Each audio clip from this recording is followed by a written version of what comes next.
Oh. Hi, you okay?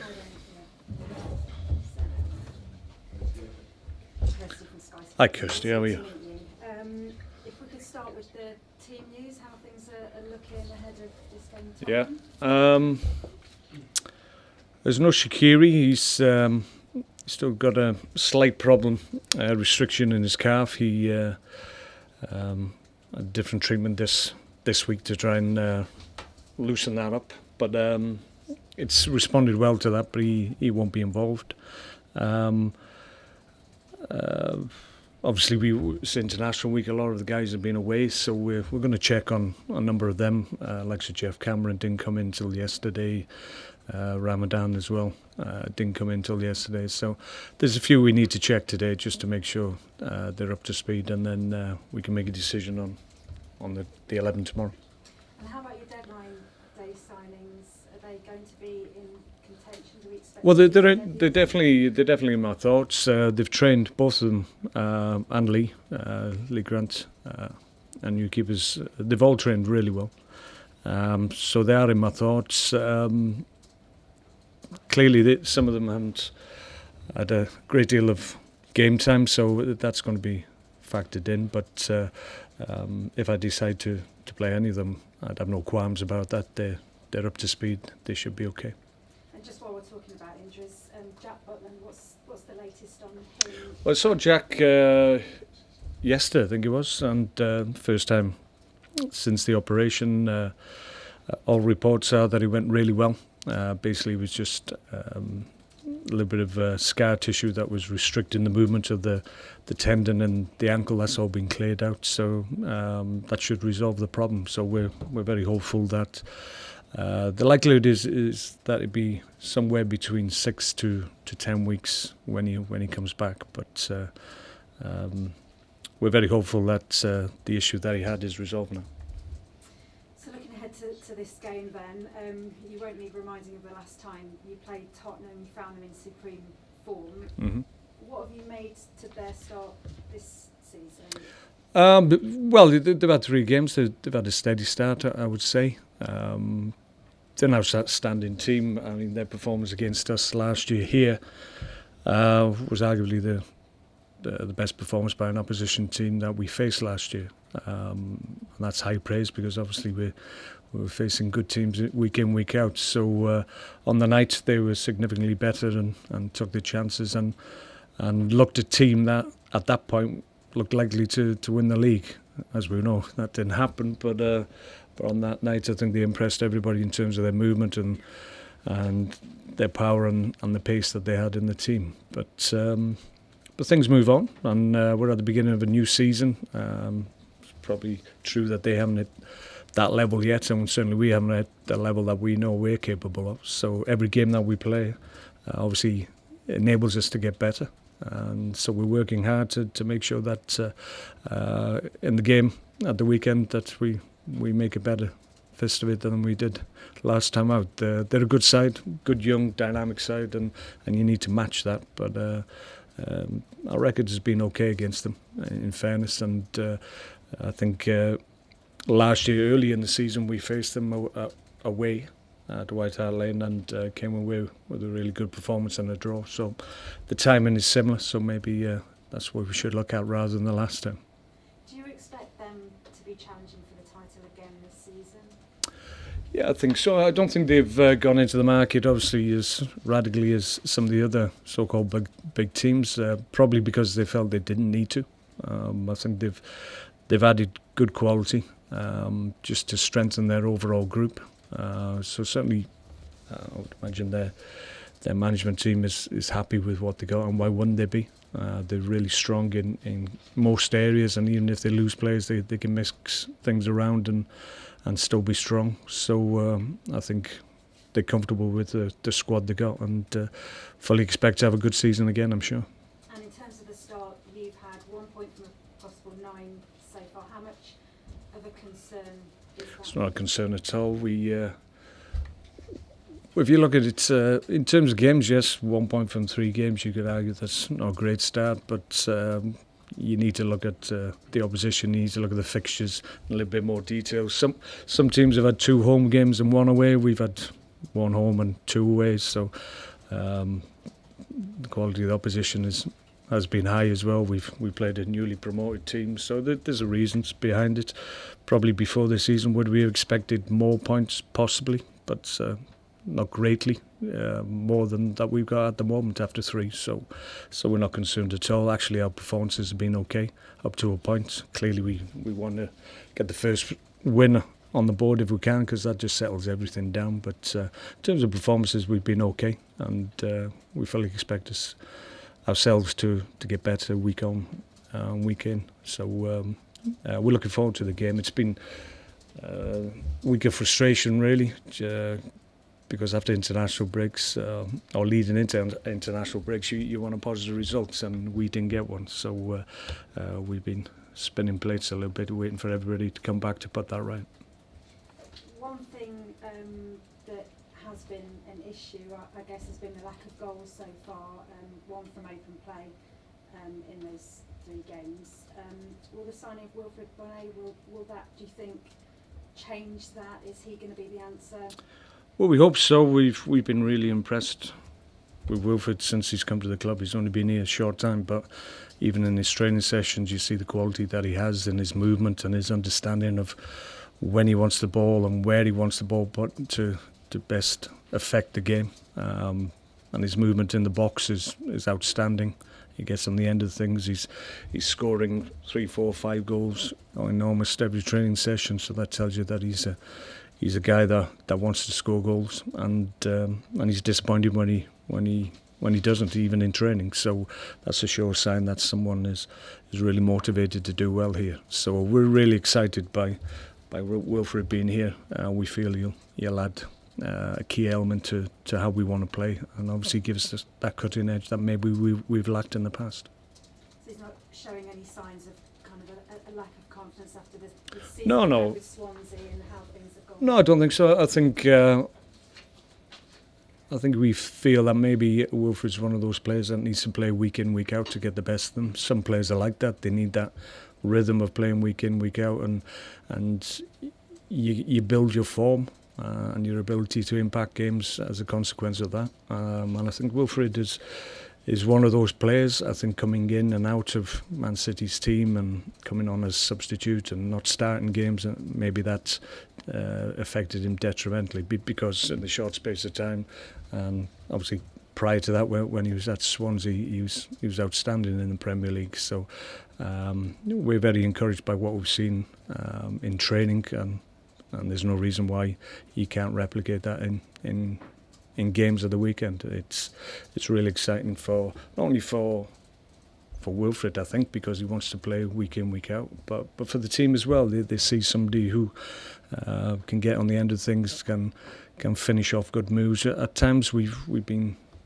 guilty of getting to the final third of the pitch and then things at times petering out with no end product. A sense with Wilfried that he will address that. And Shay Given could be making his 450th appearance Right. This weekend. What is it about him that's meant that he's been able to stay at the sort of level for so long? Well, clearly his professionalism. He's conscientious in the work that he does. He's had injuries, but he's done everything to the letter to make sure that he comes back quickly, whatever the injury or the issues that he's had. And he's good influence in the group as well. And I think he enjoys being in a professional environment. And clearly he's an outstanding player. But as an individual and as a person, he sees things in the game, and I think as you get older, you have possibly a different view, an overview of what's going on, and he likes to impart that, and obviously he's got a lot of experience that everybody benefits from, myself included. So we're really pleased that Shay is with us. It was unfortunate last year he came into the team when he was struggling a little bit with injury, but he's clear of that now, so he's playing well.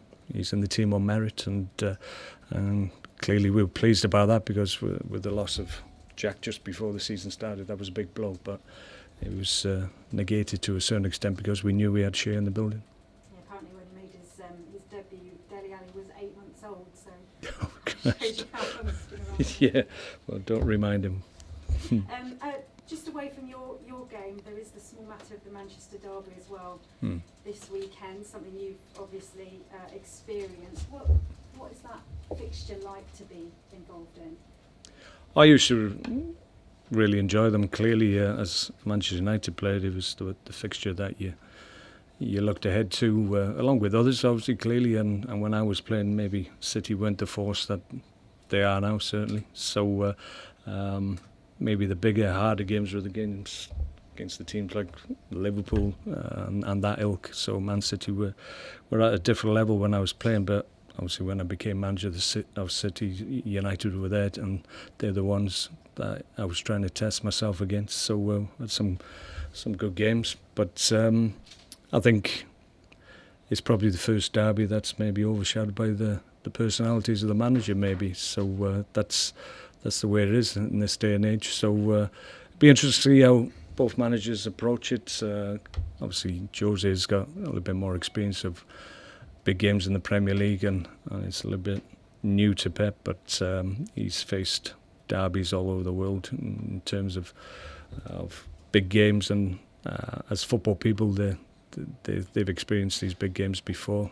It'll be a little bit different, I'm sure, and they'll probably admit to that after the game, because there's a real focus on it this week. But it's about getting the job done and trying to get a positive result for your half of the city. So it'll be really interesting. It's the early game, so I'll be watching.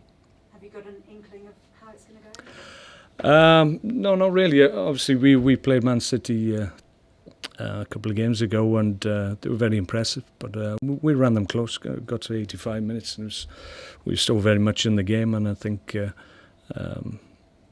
certainly United, given the acquisitions that they've brought to the club, they're really strong and better than last year. So they're in a good place. So it's a tough one to call. Mark, just to double check, we expect Shea to continue in goal, obviously. Has Jakob got a problem, and then will Lee Grant come in as backup? Jakob's had a problem with his ankle, and it's not allowing him to kick as confidently as we know he can. So that's the issue with Jakob. It's been better this week, but we'll check on that. If we feel it's an issue and it will be something that might compromise them, then obviously we look to Lee, who we've got every confidence in. So we'll have to wait on that one. We'll check him today. I was going to check on Mam Diop as well. So Oh yeah, Mam came back unfortunately with a slight hamstring. He's another one that's unlikely to feature, but we'll check him today. He's been with the physios since he's come back from international duties, so the likelihood is that he won't be involved. And then just one other thing was, after the Everton game, you said about, you're thinking we might have to change our approach to marking at set plays, and maybe go to zonal marking. So is that something that you've looked at since? It's been difficult this week because everybody has been away, so personnel that is likely to be involved weren't available, but we've discussed it as a staff. It may be something, if it continues, that we'll have to clearly look at to give us a different option if we feel that the way our defensive plays is refereed or interpreted by referees, if that continues to be a problem, which clearly at the moment it seems to be, then we'd be silly not to look at that. Mark, defensively, you will have your hands full with their players this weekend. Harry Kane is a little bit out of form, and Pochettino said he's going to get back to his best. How can you deal with his threat this weekend? Well, he's an outstanding young player. I think he had a similar start last year, to be perfectly honest, and I think he ended the season on a huge total. So I don't think there's too much concern on his part or his club, I wouldn't have thought, given that it's a similar start to the one he had last year. But obviously, when you're a striker, you want to be playing well, you want to be getting shots off, you want to be getting on the end of chances created and trying to convert them. And if that's just not happening at the moment, it's more likely to just to be a temporary form thing rather than any fundamental issue in terms of his general play. So I don't think there'll be any concerns whatsoever for Harry Kane. He's an outstanding player who will impact games this year for his club and his country. So I think it's a case of just maybe a little of a hangover maybe from the Euros. He's just got to get back into the rhythm of playing week in, week out, and then he'll be fine. You touched briefly on that they've got a young squad. How well do you think that Maurizio Pochettino did with that young squad last year in achieving what he achieved and getting Champions League football? Yeah, I think everybody felt they had a squad capable of doing what they did. But saying it beforehand and actually doing are two completely different things. So you've got to make sure that you fulfil the potential of the group that you have, and certainly he did that last year. This year will be more difficult because other big teams, which undoubtedly they're one of them now, other big teams have invested hugely, and it's clear from their activity in the market that they're not prepared to have seasons like this season similar to last year, so they're going to address that. So it may well be a little bit more difficult for Spurs to get to the position in the league that they finished with, to be able to replicate that this year. But only time will tell. They're a good young squad. They've got a little bit of continuity as well in terms of management and the players that they have. Said earlier that they haven't made wholesale changes, so the core element of the group has been together for a couple of seasons now, and they'll benefit from that. This weekend, how important is it for you to get a home win to kind of start some momentum and get into it? Yeah, we're looking for that. First win always just calms everybody down. It's like I said earlier, we feel we're playing well enough. We've had a couple of decisions that have gone against us, which have certainly against Everton that had a clear bearing on the outcome of the game. There's absolutely nothing in the game, but we found ourselves behind to a decision that we disputed. So we're looking for a little bit of a fair run in terms of luck in games and decisions in games, and if we get that and play well, then we'll start winning. It's a given. That's how we feel. We feel we've been doing okay in terms of performance at this early stage of the season, so it's only a matter of time. But obviously we want to get the first win on the board as soon as we can. We've got an opportunity the weekend against a very good team, but we feel we have the capability of going up against anybody and taking maximum points if we play well. So we'll try and do that. And just on Wilfred, obviously being a former striker yourself, what qualities and the attributes have you seen in him, like his instinct for goal? Were those things that you specifically wanted to see in training? Yeah, and just his general link-up play and his ability to create space. It's not a case of making 30, 40-yard runs with Wilfred. It's clever movement, it's working your defender, it's creating little pockets of space where you can have enough room just to turn, spin, get shots off, and you see that in his daily work. So that's encouraging. He's always working off the shoulder of defenders. He's always giving them a problem, and maybe that's an element that we haven't had a great deal in terms of that general play where we mess back fours around and give them something to think about. So Wilfred will undoubtedly bring that to us. So along with the other strikers that we have, we've got good variety again. With the creativity around with him of Arnautovic and Shaq and Bojan, how is that kind of started to bed in already? Have you seen that? Yeah, it's starting.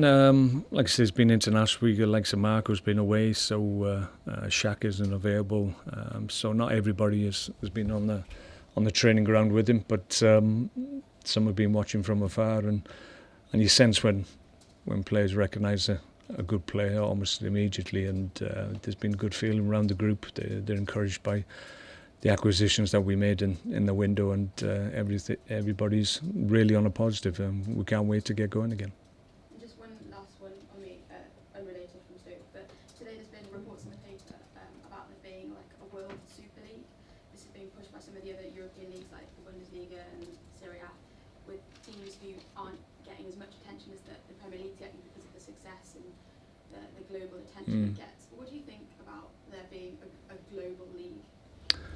I've not seen the reports myself, to be perfectly honest, so I don't know the details or the thinking behind it, but I think sometimes people look at the strength of the Premier League and feel that maybe they want a bigger slice of the cake, which is understandable, and they try and look at options or or opportunities that maybe will allow them to generate more revenue. So it's understandable. Sometimes it's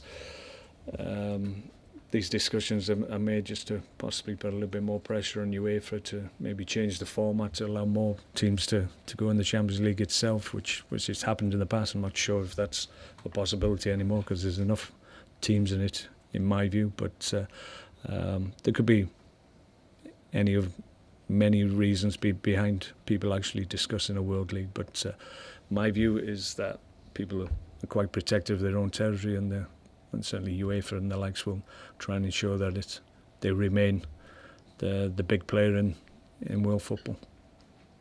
Thanks, folks. Okay, see you later.